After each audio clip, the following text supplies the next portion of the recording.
What's up everyone? So I decided to make this video about tips and tricks. I've been playing since this game has launched.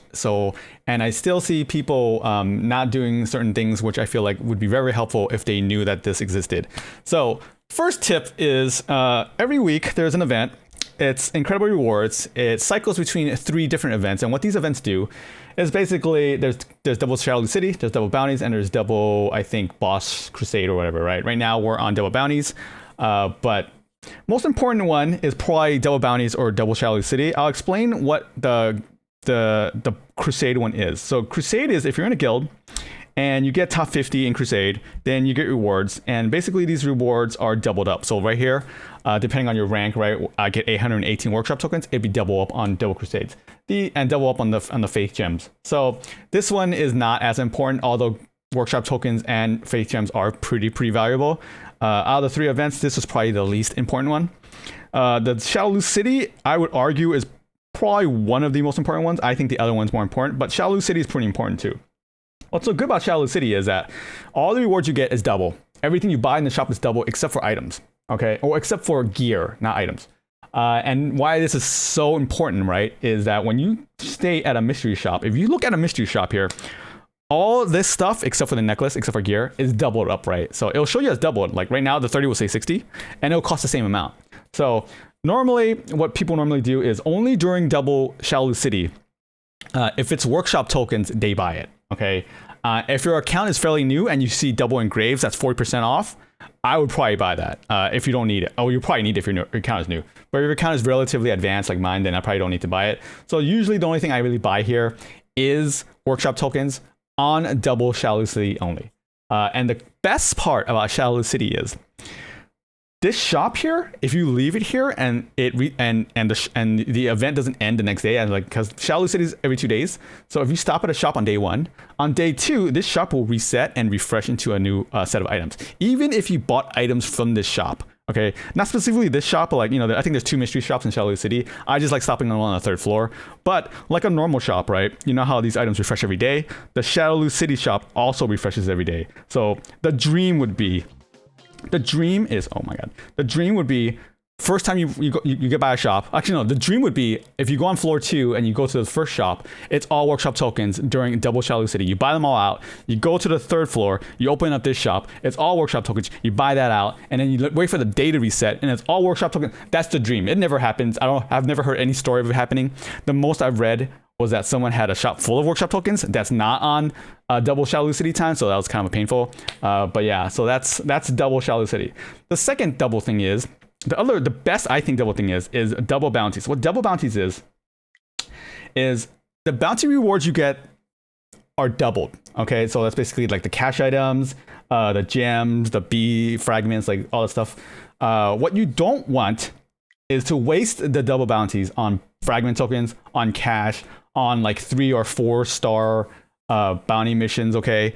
Whenever you see something that's 3 or 4 star bounty mission, you just refresh. I know the gems get quite expensive because it's 50 per refresh, but it's honestly worth it, right? You can go for gems, you can go for breakstones. I normally go for 5 or 6 star breakstones, okay?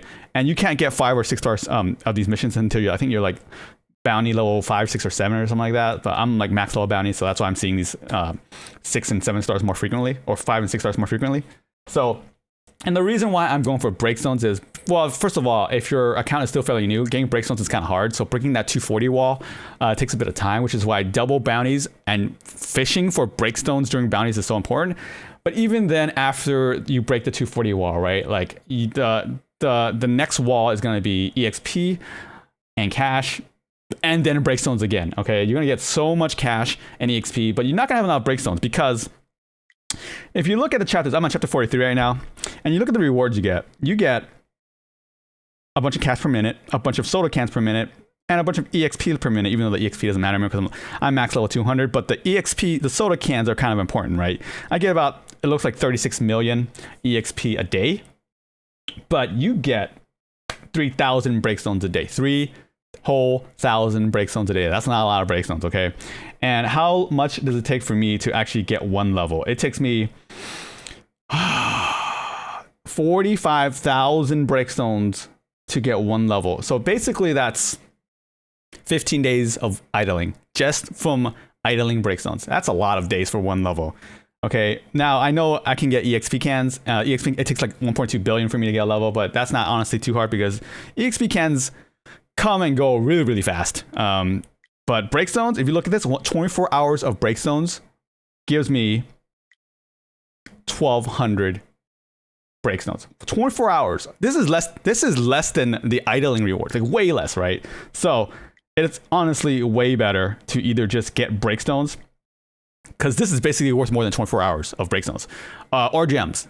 Gems are pretty important because everyone needs gems, but breakstones are very, very important because it's what I need to level up. I feel like it's what a lot of people need to level up. It's the cap that I'm stuck at right now.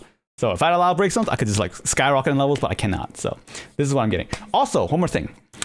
For me, it's the same day every day, but if you were to collect your bounties, do collect it all at once. Do not collect it one at a time, okay? Why? Is because for me, it's always on Saturday for some reason. I don't know why. But once you collect them all, I get the task. The task is basically like a second chance, or like you get more chances at getting bounties. I don't know why it's kind of fun. I don't know why it's on Saturdays, but if you just collect them one at a time, once you collect, I think the last one, or even some of them in random in between, you get the task, but you don't get the full task. You get like 1, 2, or 3. But if you collect all of them at the same time, I have 1, 2, 3, 4, 5, 6, 7, 8, 9 tasks here, or 9 bounties. I have a quick claim it. All right. I didn't get a task. This is the first time it's happened. Oh my, what is wrong with me? Okay, well, ignore what I said. No, do not ignore what I said.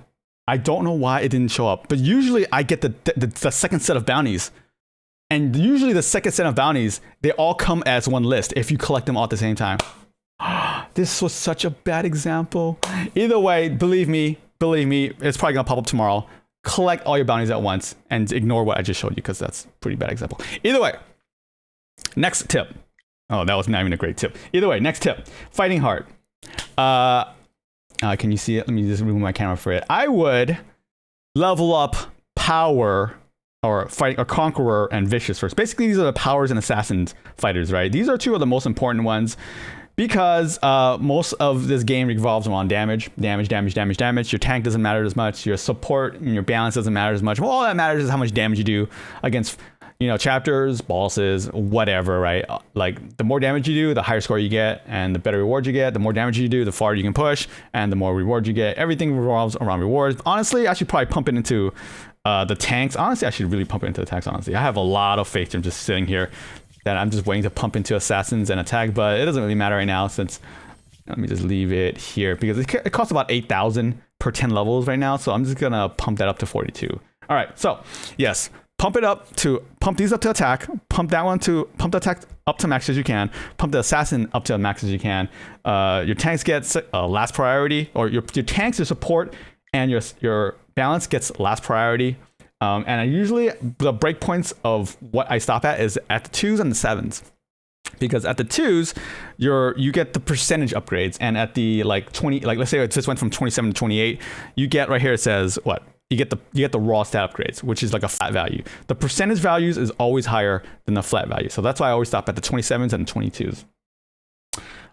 Next up, we have, oh yes, join an active guild. By the way, if you are in a guild that's not active, that's not really good for you. You want to join a guild that's extremely active. Why? Because Guild Shadowlands is very important, because Guild Shadowlands gives you lots of rewards, not just from this daily, but especially from this right here. Path of Fire. It requires 9,000 guild points to activate, okay? And what it does is you get a bunch of gems and gear and stuff, whatever, every time you fight against Mech Geef, and it costs 9,000 points to activate. If you do all your dailies, you get 100 points. And if your guild is full and active, and your guild has 70 people, that means you get 7,000 points a day. That means you can activate Mech Zangief every day and a quarter. So our guild, we activate Mech Zangief every day and a quarter, or day and a half, and we get a ton of gems. So do yourself a favor, find an active guild, very active guild, so you can maximize the amount of rewards you can get, especially from Path of Fire. Next thing, okay, next tip right here. befriend the leaderboard. Now, what does that mean? Now, when there's an event or boss rush or crusade or PvP, whatever event, right? You can just find someone that's really, really strong and just befriend them, okay? So let's see. Are you my friend? I don't know if you're my friend, but I'm going to add you as a friend regardless. Confirm. You two, confirm. You two, confirm. Whatever. Just add these strong people as your friend, okay? Hopefully their friends list is not max, okay? Hopefully yours is not max. And now, why do you want to befriend the strongest people? Well, because you want your mercenary list to basically have the best of the best, okay? And I'm pretty sure the people at the top of the leaderboards all have the best of the best. And you want to be able to have the ability to borrow like a Virgil, okay?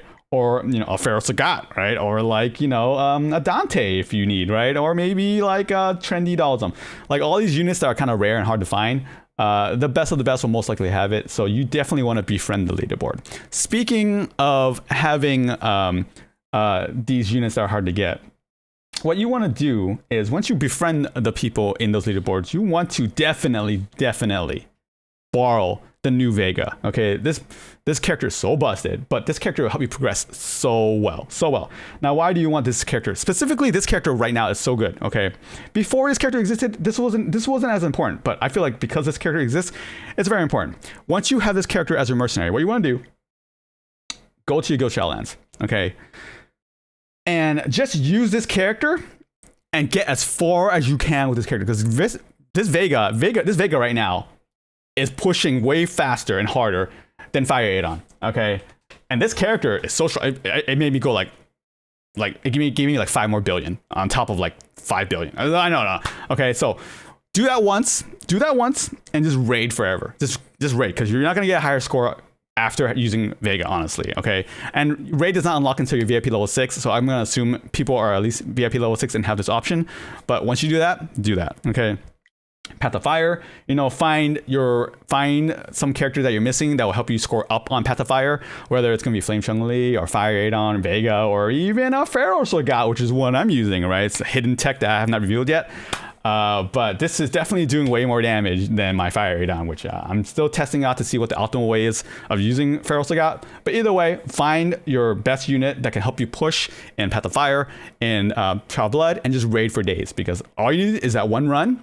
And after that, you just raid, and you get maximum amount of rewards. Speaking of borrowing a Vega, what Vega is good for as well is you can use Vega anywhere. You can use Vega in Supreme Fist, especially Supreme Fist, the main tower, Demon Lord's Tomb. Those two are pretty hard to push, right? Just use Vega all the way. There's no limit to how many mercenaries you can use, except for chapters, okay? But everywhere else, unlimited use, okay? You could use them as many times in any of the global operations. You can use Mercs as many times in Path of Trials. You can use Mercs as much as you want in Shadowloo City, okay? The only limit is in chapters. So I would probably save it for like those really hard to push missions, rather than just waste the mercenary. Like you only get like a few chances to use mercenaries in chapters, but you get to use them unlimited everywhere else. So get that Vega, push as hard you can in the guild stuff, in like the towers, and just call it a day.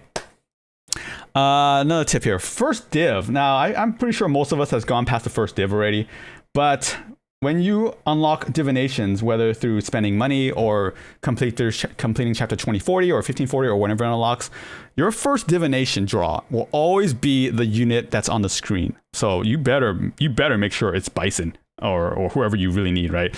Make sure it's an infernal unit. Make sure it's not like some factional thing that you can draw from the regular pool. Absolutely have Bison on it, and make sure, because the first pull, I'm pretty sure if it's your first pull, you put it earlier in the game, you're probably gonna need Bison. So make sure your first pull when this thing unlocks is Bison, and just pull Bison. What else we have? Okay, use preformed team from Path of Trials. Okay, so this is kind of annoying, but I find that it's very, very helpful and useful. So there's this thing called presets. I don't know how many people use it, but I find it very, very useful, specifically in Path of Trials. So let's say this right here. Have 4 firefighters except for assist positions. Okay, here's my team. Like, oh, I don't want to find firefighters. Let me go fire. Who do I want to put? I want to Fei Long. I want to put in an 8 on. This is too much work, right? Just click on presets. Okay, set it up for you so that you don't have to ever do this again. Some people probably use this, like I use this for the meta, right? Okay, this is my meta team for bossing and everything. But Path of Trials has so many different variations of teams that you need that I just created one for every single one, really, right? Like, I need fire. Okay, what's fire? Flame deploy. Done. Hit fight. Easy. Don't have to think. Okay, next one. Have 4 fighters and teams all from different factions. Okay, well, okay. So do I even have that one yet? Different factions, Thunder, same class, not attack. Okay, I didn't make that one yet. I'll make that one later. Okay. This one would have 4 win, have 4 mastery, infernal or legendary. So I think I hit deploy. I go master, infernal, legendary. Done. Easy. And then this one is no, these are easy. Yeah, that's easy. Have no attack or assassin. Okay, so no attack or assassin. Then this would be no attack, whatever. So quick and easy. You don't have to think. I know Path of Trial. I just kind of hate doing it because I'm like, okay, I don't want to put 4 different fighters. I got to think about what I need to do. Just make some presets and just do it. It's quick and easy. Okay, last tip for you guys. Okay. Super from tag. Now, I don't know, not everyone is aware of this, and I hope they never fix it. I don't think they will. But either way, the way the combos work is you cast a super from one of your main 3 in the line. Okay, so let's just say this fight here, start. Now I can cast a super from Sagat, Zangief for poison, and then, you know, combo 2, 3, and 4, you can use any of them, right? But you can actually super from tag by doing this. What did I just do? Oh wow, what did I just do? So if you tap in the upper right corner, the lower right corner, the lower middle, the lower left corner, the upper left corner, I think I know several, anywhere really around the border, right? But there are some blind spots. I just click on the corners usually of the portrait of the tag. So I'm just right here. I'm just clicking. Like, you can't click on the center. You cannot click on the center of the tag. But if you click on the corners, that comes out. I know, right? And you can continue the combo, which I'm not doing right now. But still, now the question is, why would you ever want to do that? Like, why would you super from tag, right? Now, if you practice enough, right, you can get this every single time. Now, why you want to do that, right, is, let's say you have a unit that's very, very weak. Like, let's say your Rich Honda is, like A grade. I'm pretty sure a lot of people have A grade Rich Hondas. Or let's say your Gan is A grade. My Gan's A grade, right? But you really like their supers. Like, their super gives you a lot of meter, right? Their super gives you like 200, 250, 300 meter. I forgot, right? But you don't want them in the party, like in the front line, okay? Like, Rich Honda would be exactly in the front, well, except for Zangief. Like, not Zangief, right? No one usually uses Zangief. But if Rich Honda is on your team, he's probably most likely gonna be in the front, okay? But he's probably gonna be really weak, right? Unless he's triple S. But you really want to use a super, okay? So let's just say your team's like this, whatever, and you don't want your Rich Honda to die, so you put him in tag, okay? So someone else is in the front, and then when you start the fight, you can super with Rich Honda from tag without the fear of him dying while still getting the meter, right? So there's not too many use cases of this, but I have found that it is useful to do this time to time. Right, you can use a super, you can interrupt like this with the CC2 depending on the fight. But yeah, or you can use Flame Chun-Li and super from tag, because most people now, they run, let's say if I run the meta team, right, where Flame Chun-Li is usually in tag, but usually people like to start with poison. However, with this option, right, you can start with Flame Chun-Li to get those extra bit of flame penetration stacks by starting from super.